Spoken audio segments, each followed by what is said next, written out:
And gas and energy bills could be lowered soon. Welcome everyone to Western Mass News at 5. I'm Chris Pisano.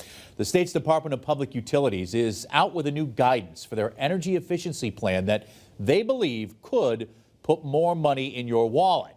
Western Mass News reporter Wesley Days live for us tonight in studio with more. And Wesley, there could be more to this than meets the eye. Yeah, that's true. And could is the key word in this story, my friends. We're going to break this down a little bit. On Friday, the DPU took away $500 million with a B from the Mass Save Plan. It's a program that helps residents and small businesses lower their energy bills.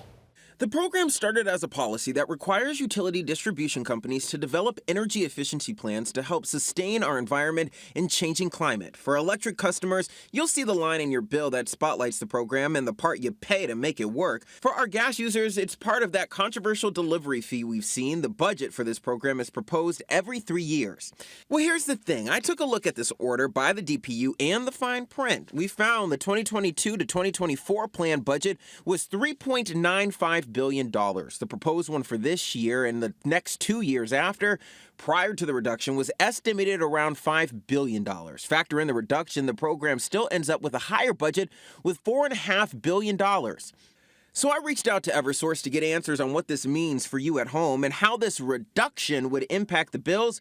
They don't have a clue yet, but cited the previous 10% reduction we are slated to see in our March and April bills.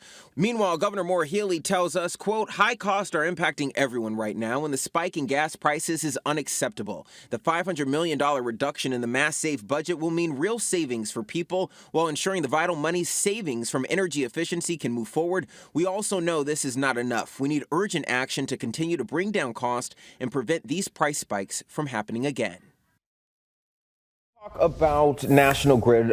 We should also mention that the governor, Maura Healey, did say that she plans to launch an energy affordability agenda full of executive actions and policies in the time to come. All right, now let's talk about National Grid. They sent us a statement into our newsroom. They say National Grid appreciates the department's approval of the Massachusetts 2025-2027 Energy Efficiency and Decarbonization Plan, which delivers important benefits to customers across the Bay State. We look forward to ensuring these programs are implemented in a manner that balances customer affordability with our shared clean energy goals. All right, coming up tonight at 6, Chris, we hear from Citizens Against Eversource on their thoughts on all of this, and trust me, they have plenty to say. Reporting live in studio, Wesley Days, Western Mass News.